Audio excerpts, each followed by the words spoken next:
What's up? Hey guys, I think I'm live. I'm good to go. It is almost 12 noon. Hi, I'm using StreamYard again, guys, because I just love it. It makes the live much more stable. So thanks for joining, guys. I am like falling in love with every single one of you. Like I am just loving, nurturing, and pouring love and sharing my thoughts. I'm blown away that you're interested in hearing my opinions and thoughts. I have very strong opinions. Hey guys, so the only thing I can't see who's commenting. Sorry, hey Layla, gorgeous. I can't see all your names. So Rima, see Rima's already. See, you're so smart. You're my beautiful Cleopatra queen. So thanks for joining, guys. So today, my favorite subject, of course, is love. I mean, I'm all mush, I'm all love. And I only, to me, that's the language of human mankind. And obviously the biggest reason for my divorce, and of course it's really for everyone, but for me it was love. For me it was love. And I was completely dehydrated for love. Many women who go through divorce are completely dehydrated for love. And I was so desperate for it. I was so desperate that the minute I broke up with my husband, I went out there and I threw myself to the wolves. I actually call it that, to the wolves. And oh my God, I was eaten up. I was completely devoured by these men who just could smell and taste and see my desperation, my vulnerability, my weakness. I mean, these guys made my husband look like a friggin' pussycat. It was, to me, completely baffling and shocking. And I just said, you know what? I got to stop. I got to see what the hell am I doing wrong? And that was really the beginning of all of this, because to me, obviously everything comes down to knowing your worth. But for me specifically, I wanted to find love. I wanted the love so badly. So I discovered a paradigm shift of wanting versus needing. And to me, it is the panacea to life. It is the panacea to transformation, to manifestation, to empowerment, to emboldenment, to everything. Because I really subscribe to the framework of Maslow's hierarchy of needs. I'm going to be talking about it. I'm launching my online program. I really work off of Maslow's hierarchy of needs.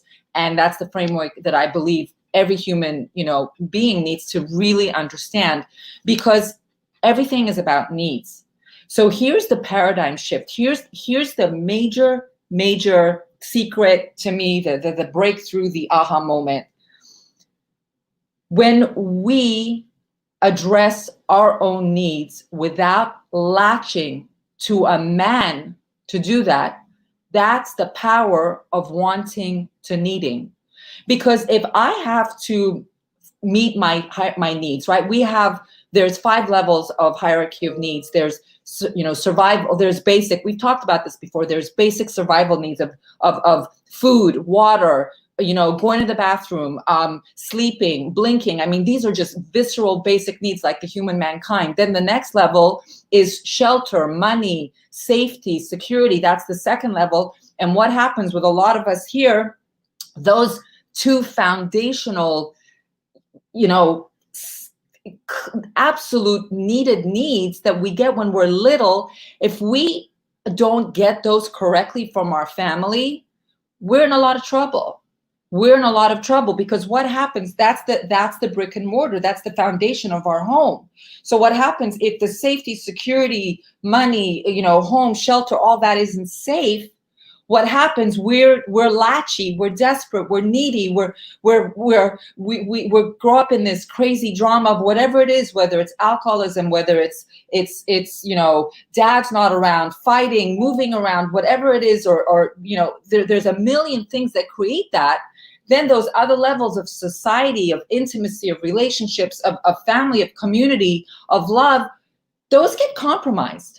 Because what happens, if we're not meeting those 2 things through family or through our own, we then latch to a man to give us that. And that is right there the pivotal shift of that.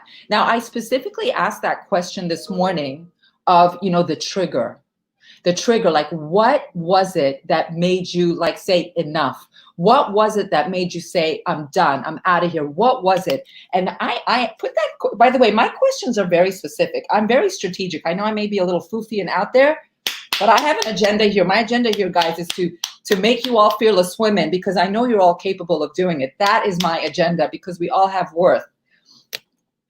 That question was so important. And if you haven't answered it, I encourage you to go back there. I couldn't stand myself anymore, Lisa says. That moment that you say enough, that moment when you have that trigger, this is what happens. You put him, them, they, husband, family, blah, blah, I don't care what here, and you're down here. You know what happens with that trigger? Phew. This is when you have no worth. And when you have that trigger, when you have that moment that you're like, enough, I'm out, I'm this action occurs, that's your worth. That's your worth. That's a visceral, emotional, passionate, powerful, fight or flight worth. And that right there, my fearless women, shows to you is absolute evidence that you don't need a man. Right there. Right there. When you when you go through that trigger, that's right. That's what Layla said. That's when I deserve more. I couldn't stand myself more, is what Lisa's saying. This is your evidence to show the difference of needing and wanting. Because the difference between need and want comes down to one thing. One thing. It comes down to worth. I don't care. Everyone will give me excuses. I call it minutia. I was working with somebody yesterday and blah, blah, blah. They give all these reasons, all these excuses, all the blah, blah, blah, blah. I'm like, vomit, go tell me more. It's minutia. It comes down to one thing. Always, always, always comes down to one thing. Worth. It comes down to worth. But when you guys, when you left your relationship, when you said enough, I don't care if it was because the guy cheated. I don't care if it was him or if it was you. It doesn't matter. It doesn't matter, because at that point you said, I have worth. That's your evidence. If there's no other evidence in your whole life, if there's nothing in your past that shows you your worth, because I know many women they beat themselves up. How did I tolerate it? How did I put up with it? Well, it doesn't matter, because back then your worth was here. That's the truth. Like, let's put up our grown-up pants. Grown-up pants, okay? Let's have the adult conversation with ourselves, because no one wants to go through a divorce again. Hell no. I am not going through that again. That's just not happening. But I don't want you to be to a point that you then repel having a man in your life or a partner in your life. That's not the idea. The idea is to have your worth clearly at the top. You come first. I talk about that in my videos. You know that I'm very passionate about that. And I don't mean put yourself on the top in a negative way. We're not going to be mean. We're not going to be nasty. We're not going to be rude. But we come first, because we haven't. And that didn't really work out very well for us, did it? It just didn't. So your proof, without question, of knowing the needing versus the wanting, it comes down to worth.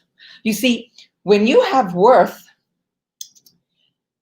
because you have worth, you left your husband. Like, if anything out of any of this tribe, just know that you mattered. You became more important, or actually even the most important, out of the marriage and the family. And that's exactly how it should be, because I talk about the airplane concept, right? Everyone's like, my kids, my kids, my kids. No. If that plane is going down, guys, if your family and marriage is falling apart, everyone's falling apart. Everyone's falling apart. You think you're the only one falling apart? No, actually, everyone is. Like, really. No one's real. I remember when I even left my husband, I said to him, you'll actually be happier, because he wasn't happy. It wasn't working. It wasn't working.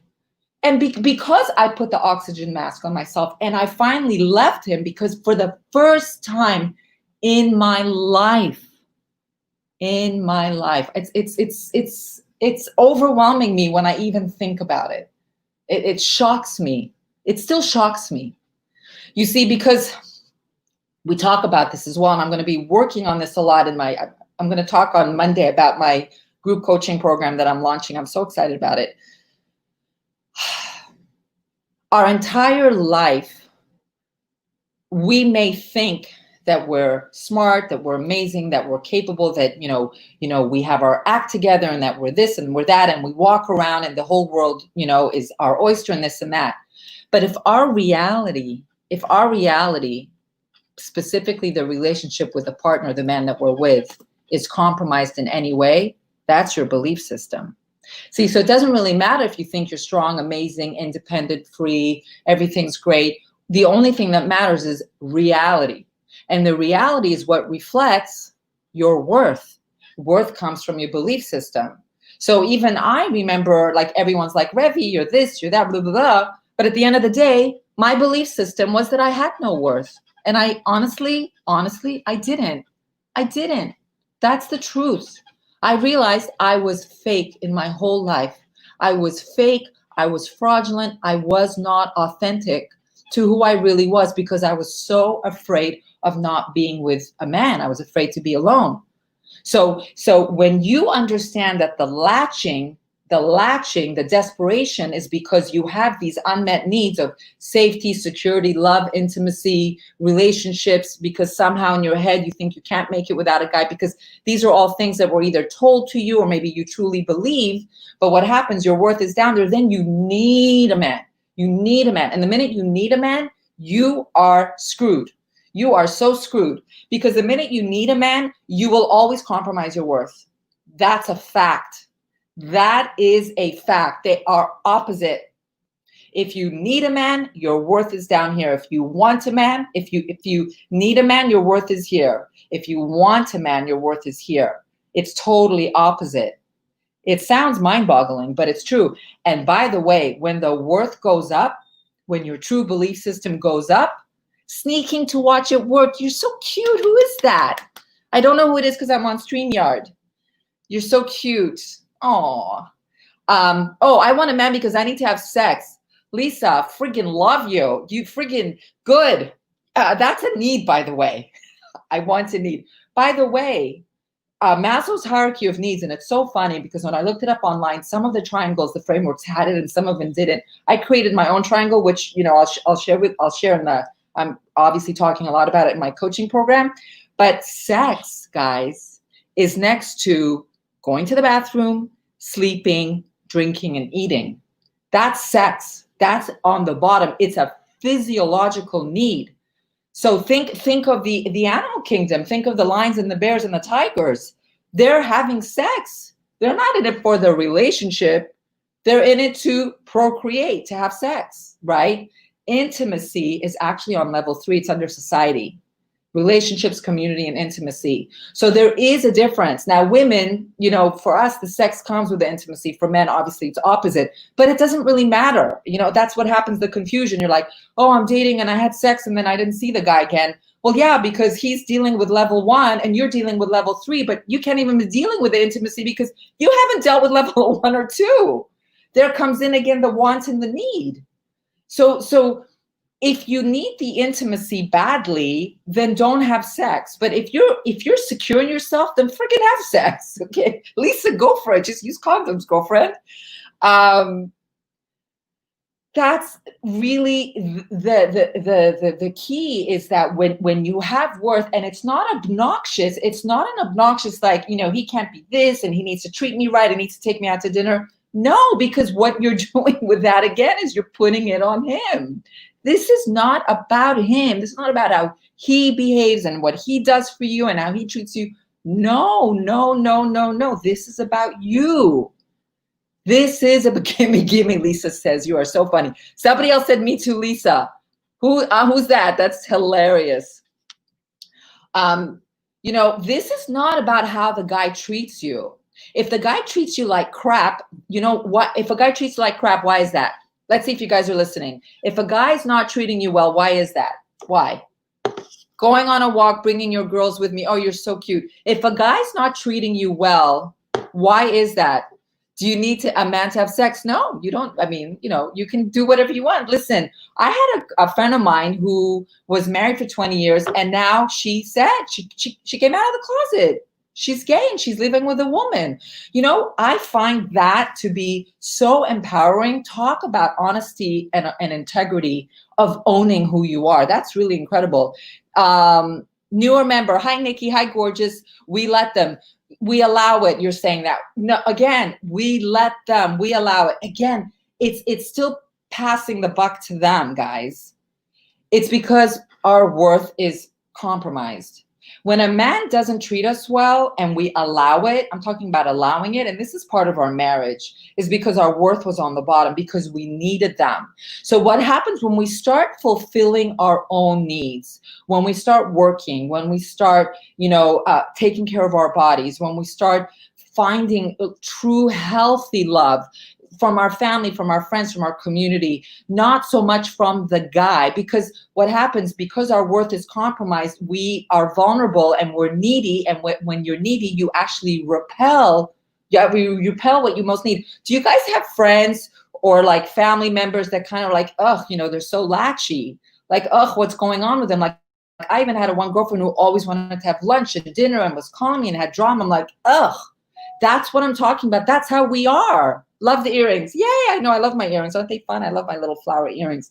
So, we need to self-fulfill our own needs. And once you start doing that, and you have evidence that you have worth because you left your husband, or even if he left you, I don't care. You are able to, that evidence proves to you that you don't need a man.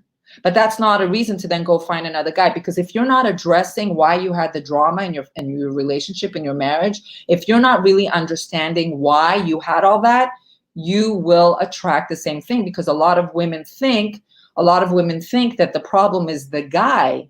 I'm here to tell you that the problem is you. That's the other paradigm shift. That's what I learned. I learned that when I was with my husband and it was bad, I learned that it was on me. That's called being a grown-up.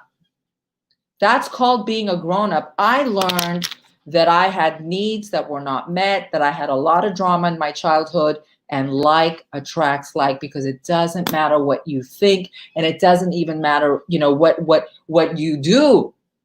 The only thing that matters is your reality. You want to know who you are? Look at your reality. Your reality will tell you exactly who you really are and what you believe in. And it is only with that self-awareness that you're like, okay, well, this doesn't work for me. Why is this happening to me? And if you start pointing the finger at him, you're still not being honest with yourself. Okay, somebody say, are you saying we have to work our way through the hierarchy of needs before we look for guys? Yes, Rima. Good girl. Good girl. By the way, you don't have to do one before the other. You can do them together, because the minute you're going to be my star pupil, you better do my program. It's going to be very good for you. The minute you are self-aware that there's issues of your neediness based on that, you can tackle that. But there is another element, Rima, involved in that. The other element is that we still have those limiting beliefs that we don't have worth. So Rima, like when you were with your husband and you shared that comment about your husband, so that was heartbreaking, by the way. That was really heartbreaking. She mentioned how her mother passed and she was in mourning, and her husband was very disrespectful towards her and was focusing on his needs and not hers. This is terribly heartbreaking, but there's a lot of other factors. So the one element with worth, right, when it comes to needing and wanting. So one of them is worth. Like, you will compromise your needs for a man if you have no worth. So you'll tolerate bad things from a guy because you don't feel you're worth more. So that comes to being needy, right? From a lot of issues from not addressing safety, security, money, but business, job, community, all those things. But the second element is that there is a belief system that you have implanted in you that you truly believe that's what you deserve. Because if your reality keeps proving the same, then that means you haven't worked on your belief systems. Now, if your level of men, I really go back to the guys, because to me, it's important. To me, it's important. I want love. I want a man in my life. I want to have sex. I want companionship. Who doesn't? Even the squirrels in my house are together, and the ducks and the penguins. But, you know, we screwed up, guys. We screwed up. We did. Or maybe something happened in the marriage that, okay, so maybe the guy cheated and that was wrong. Okay, but, you know, what happened there though? What happened? So then clearly that wasn't a match. So I'm not looking for blame. This is not about blame. This is about accountability, but most importantly, it's about learning. It's about learning. So if we keep, so that's what happened to me. Like, I broke up with my husband and the guys were worse. I'm like, what the hell is going on? I'm like, what? This is a disaster. And man, I was showing up. You should have seen, I was like this hot tamale showing up. Like, I was like, what am I doing wrong? And then I learned how so many things I was doing wrong. I was so latchy and graspy because you know where my worth was? It was at 0. I truly believed that I didn't deserve anyone. I learned that about myself because of belief systems that I hadn't even peeled. That I had, in fact, just yesterday, I had another memory that came up, because this is what happens when you do the real work. And this is what I want to do in my Fearless Woman Academy. This is what I'm going to be doing in my group coaching program. When you do the real work of going to what I call anchors. And by the way, the one I did yesterday, I asked you guys a memory from your childhood, and everyone talked about their grandparents and their parents, right?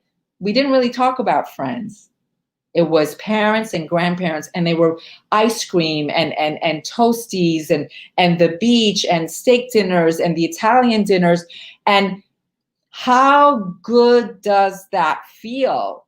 You know, so we have those beautiful memories implanted in us that show us one very clear thing: unconditional love. So again, another evidence of proof of worth is unconditional love. And that feeling is so, so good. But as we go through memories, we have the good feelings, but then we have to go through memories that aren't good. Now, if you're still emotionally attached to those memories, then that means you haven't really detached and learned, and that means you're going to have needy issues, and then you're going to be repulsive, and you're going to be needy, and you're going to be like, and attached to the wrong guy.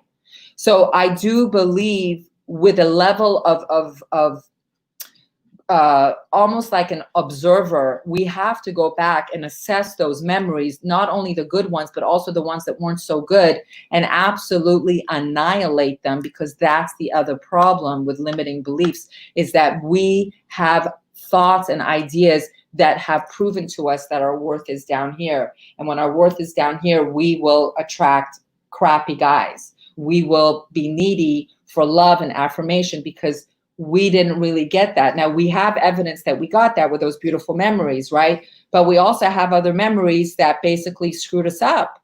Now, I'm not blaming my parents, right? I'm not doing that. If we start again with the blame, you're not going to learn. You're not learning. So this is really hard work to do. It's really hard. A lot of people are like, it's over, it's blocked, I'm not thinking about it. It's a tactic. It is certainly a resource and a strategy, but I just don't believe that that's going to work. Because if you're not really addressing why you had a compromised marriage and why you put up with no love, no sex, no intimacy, no caring, and you put up with the eggshells and the fighting and the screaming and whatever drama you had, it's not going to work.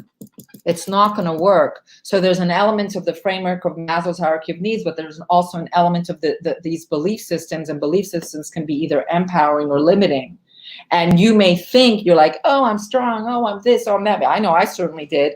But all my evidence was like asshole men. Like one became worse than the other. And I'm like, what am I doing wrong? What am I doing wrong? And then I really, really, really did the hard work, and it was incredible. And I still do it. Just even yesterday, I had a memory from my childhood that I completely forgot. Like I just don't think it ever goes away.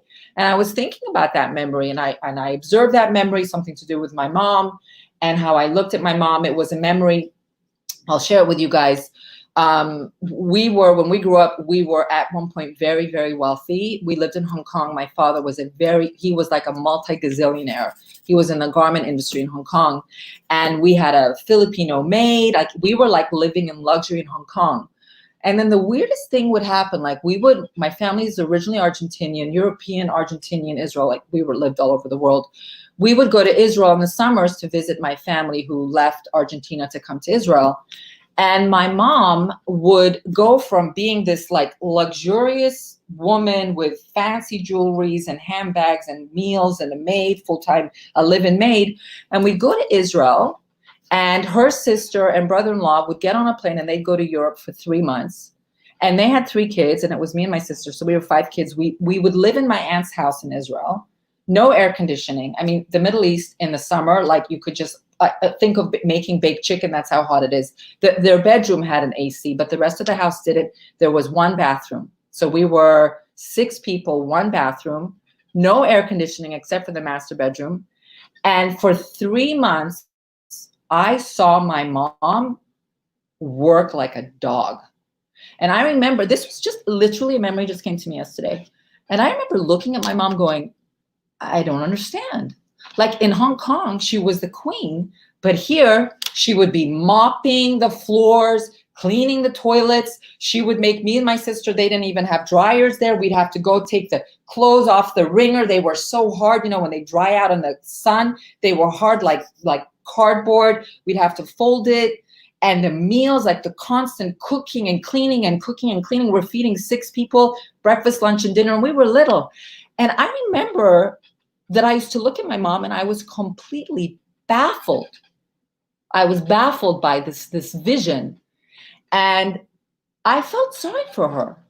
I remember like feeling really sorry for her. Like, and I was trying to understand that. And I realized even from that memory, I'm like, my mom didn't feel that she deserved the success we had and that my dad had. This was when I was still small. I was single digits, clearly 8, 9. I was little, maybe 11, 12. I was little, 5th grade, something like that, because we came to the States when I was in high school.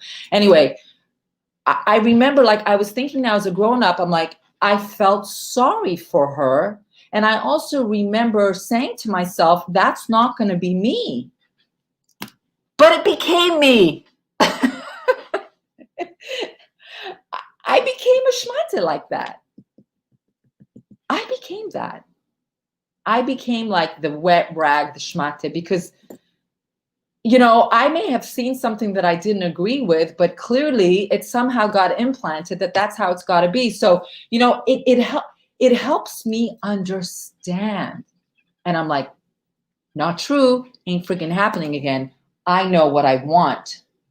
I'm not needy. I know what I want. I have worth. I personally don't clean toilets. Like that's not happening. You know, I used to, not anymore. You understand how my worth goes up and up? And now, because I'm emboldened in that, because I have comprehension, because I'm clearly managing to be on my own. Yeah, I may not have millions of dollars, and yeah, I may not have fancy jewelry, but you know what? I'm damn proud.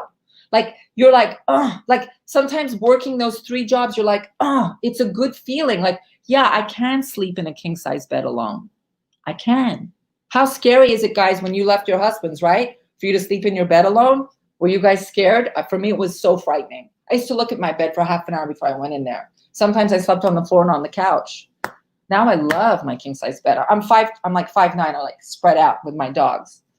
So the minute you start really understanding the whys and understanding where you are needy and claspy and latchy, and you start knowing that you do have worth, and just the only evidence of leaving your husband or, you know, breaking free from that and making it on your own. I don't care if you have $5 in the bank account.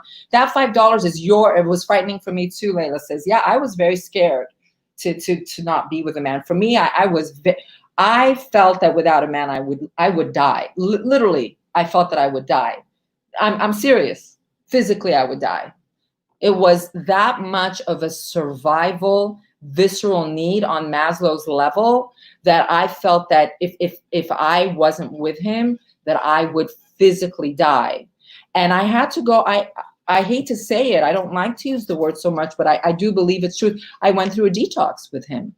I did. Like, I had to detox myself out of that. Like, that was kind of my drug. See, I believe women that are, I don't know if I've ever really read anything about it, but it is my opinion and my assessment that women who are in toxic and drama kind of relationships, like, that's our drug. Like, there's something about that we need. And to break away from that, by the way, guys, you will die. It's like detox. You actually go through these withdrawals. I used to feel that way about my dad. I would die. Look at that, Lisa. Wow. See, this is what I'm talking about.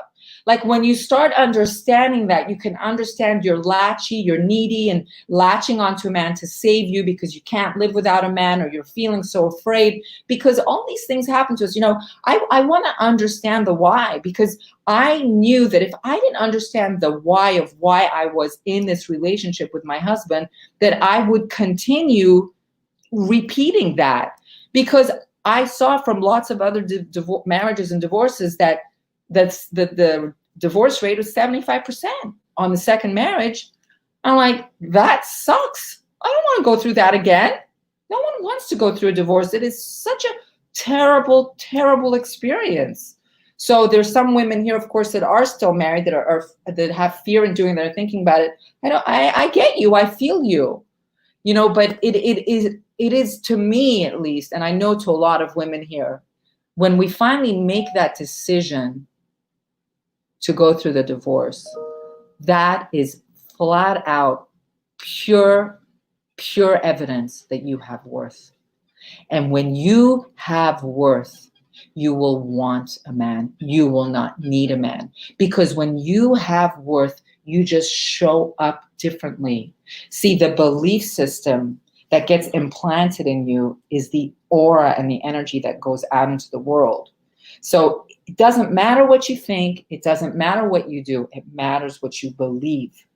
And if we have toxic relationships, that means we have a belief system that, I'm telling you right now, is not true. You're hitting on a raw nerve here. My mom was scared of my dad and walked on eggshells all the time. And I remember thinking that won't be me, and that she deserved better because she was such a queen to me. I don't know who said that, but is that what happened to you?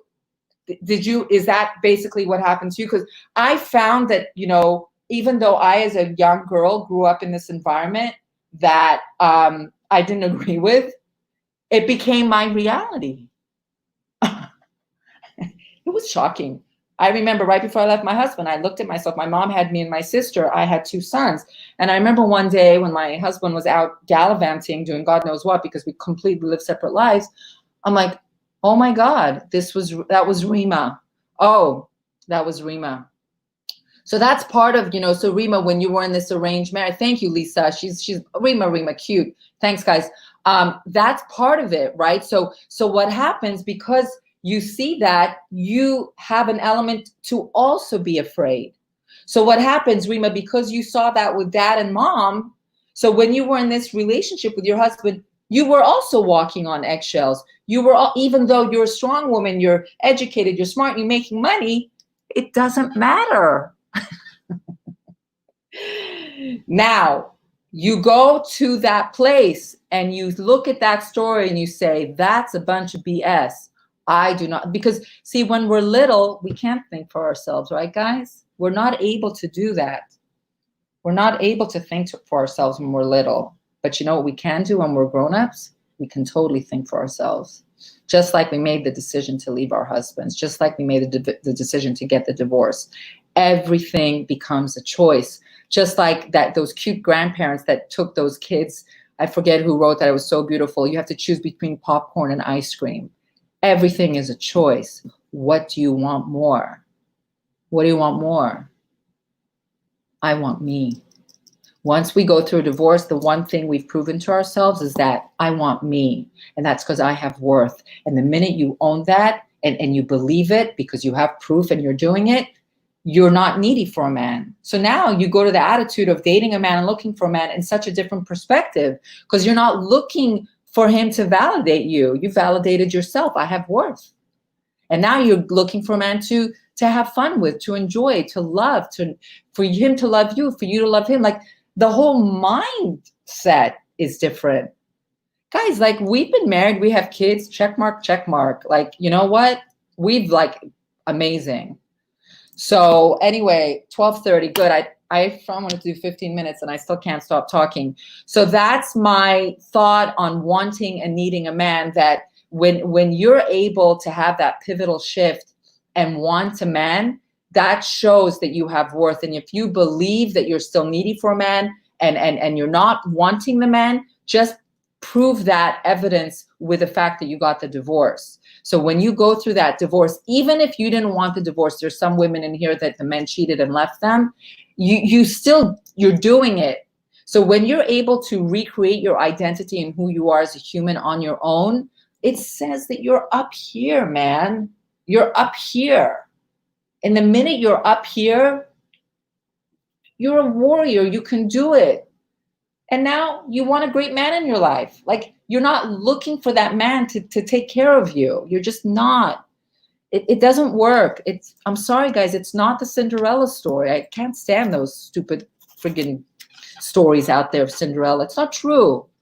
A man will take care of you. A man does take care of you. And you'll end up finding a man who will nurture you and love you, and even the finances will come in. But you can have all that, but you can't need that. You gotta just want to be with a great man. And if you've got your ducks in a row and you have worth, you'll find great men out there. I had men that I met, like they like had their act together. I mean, they were willing to do a lot of things for me. So the point is, when your worth changes, your belief system changes. And when your belief system changes, your energy and aura changes. You go to the station of 100 and you'll attract great men. It's really on you. It's not the guys. It's not the guys that are crappy. It's you. You're attracting that. And it's not in an obnoxious, nasty way. Oh, he's got to do this and he's got to do that. No, now you're giving him all the power. It's you. You got to own your worth, man. You got to own it. You got, and when you own your worth, will he just show up, or Lisa, stay on Tinder, girlfriend. You got to show up. You got to show up. You can't just stay in your house. You need to be on Tinder. You need to be on Match. You need to go out there and be playful about it. See, the other part too with the needing and the wanting is that we latch onto this, I need to meet the man. Like we talked about this before, Lisa, the concept isn't about the man. The concept is about the baseball. Just keep swinging the bat. Keep swinging the bat. It's about Disneyland, going on lots of different rides. And you're going to hit the home run. You might hit first base. You might hit second base. But you got to show up, guys. But you got to show up in that unattached way. You can't be needy when you show up dating. Because if you're needy, then you're going to repel what you most need. It's when you show up not needy and being playful, but very clear in your mind, knowing the end result. You know the end result. You want to win the baseball game. But in order to win the baseball game, you have to play, 9 innings? Okay, I don't go up because of COVID, right? Obviously, I know COVID right now makes it more complicated. I heard that people are meeting at Whole Food parking lots. But you're right, Lise. You're right. So you're worth it, guys. You're a beautiful human being. You're a divine creature. We're women. We create life. Like, that's amazing. So just even honoring that owns your worth, and it makes it that you don't need a man and that you should want a man. But if you're finding yourself attracting unhealthy men, then that's because you haven't addressed your belief systems. But if you're starting to attract healthy men, and I've spoken to some women, and they have very strong evidence of good men, that's proof that your worth is solid. To me, that's how I know. I know if you have worth based on the men that you're dating, because a woman who has worth will attract good guys. It's just how it works. A predatory man will be very scared of a woman who has worth. A predatory man is only interested in a woman who has vulnerable issues. Now, I'm not saying you can't find a great man who's going to really embrace that vulnerability. I'm not saying this is a hard rule. There are beautiful men out there that you might very well find during a difficult time that will be spot on, and that's great. That's great. I'm not saying it's impossible, and I'm saying it can absolutely happen, but I go back to your reality. What is your reality? If your there's a woman right now that I spoke to. She's going to hopefully do one of the live interviews with me.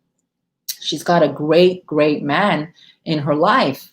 So, but she's got other issues going on that she's almost missing the drama. That's very interesting.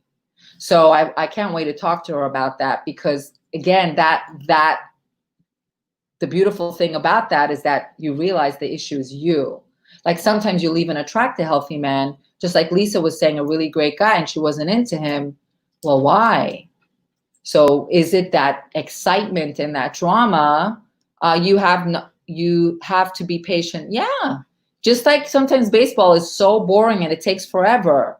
So enjoy the dating. Guys, like we were married 15, 20 years. We will find another guy. And as we're getting older, most of the time it's going to be a long-term relationship, maybe even marriage. It's all good. But enjoy dating, because dating, when you do it in a playful, fun manner, when you do it in a point of worth and want, not need, you get to learn what you want. And I always say, be open-minded. Like, be open-minded on age, be open-minded on ethnicities, be open-minded on professions. Like, be open-minded. Don't be such a hard ass and make all these rules of how it should be. Be flexible. Be like water. Just flow with it. Flow with it. It's so great, because love is an emotion. Love is not concrete. It's a flowing. It's a feeling. It's beautiful. It's so amazing. So we want it so badly because we haven't had it. So it's very important, when you're so needy for love, to get it from your family and friends and your pets and your community, and even with yourself, just like Carolina did with the flowers. Of course, she's so needy for love. This guy, friggin' 11 years they were together, and the guy cheated on her, like, for more than a year. It was horrible. Sorry, I have a hair around my lipstick here. And she has to self-love, because if she's going to go out there in that broken state, she's going to be needy. And I'm not saying that you can't find a great guy. There are great men out there, but it's dangerous. It's just, I got my heart broken so badly. I don't want to go through that. Like, and even after my husband and I broke up with him, this other guy I met it was awful. And I stopped it. I'm like, you know what? I'd rather be alone than go through that. My 3 doggies, yay. Oh my God, Kendra says, I love this so much. Good, I'm so happy.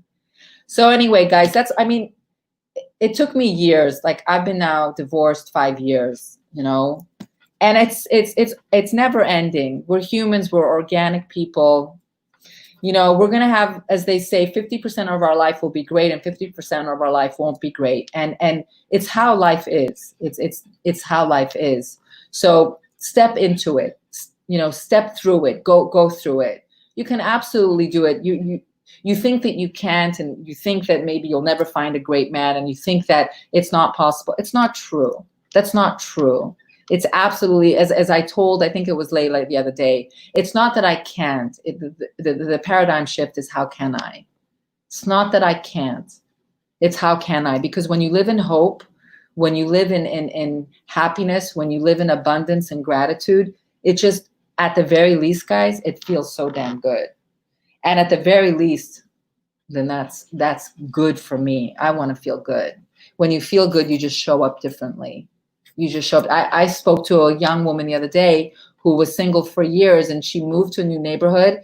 She started going to get coffee in this little coffee shop. She ended up marrying the guy at the coffee place. Like, when you are happy and you're doing that, you just show up differently. You're free. I want you to flow. Like, I think of yourself as water. Just flow through it. Be natural. Like, just this energy around us is real. Flow through it and show up that way, and revel in that, and take that flow into you, and that will come out. And that's very sexy, by the way. It's very sexy. So anyway, guys, I will probably announce tomorrow about some changes for July. I know it's July already. I'm sure I'm going to show up live on the fly. You know how I love to do that because I do that all the time because I love talking. I'm changing things up. We're going to be doing live interviews and discussions with Fearless Woman. Lisa's on the calendar. We're finalizing it for July. I'm having Rhonda as well, Debbie. There's a couple of women. If you guys are interested, send me a messenger request, shoot me an email, whatever you want. We're, just like what I'm doing right now, I'm going to invite you to the StreamYard Live, and we're going to talk about your situation and the achievements and the transformation and the revelations and what you did to get through that. I think it's important for all of us to know that we're not alone. And I'm doing an online group coaching program. What you saw today is a little bit, of course, I'm going to latch onto you much more and do some deep dives with that. It will be launching July 21st, and I'll announce it probably tomorrow. I think we're just finalizing the outline. It's a 6-module series over 6 weeks, probably a couple hours, an hour and a half or so on Zoom, and then a private Facebook group about the transformation that I went through. So I'm basically sharing what I did. And it won't be expensive at all because I'm using you guys as my guinea pigs, basically. You're going to have to give me feedback on how it is. So we're finalizing all that. And I think that's it. So get out there and start dating, guys. You're worth it. And remember, if you ever forget about that, just remember the day you left your husband. If you have the ability to break a family up, if you have the ability to leave a marriage and as if you want to call it security and stability, but to a certain degree it was, if you were able to do that, that means one thing and one thing only: you have worth. Ciao, guys. Thanks, guys.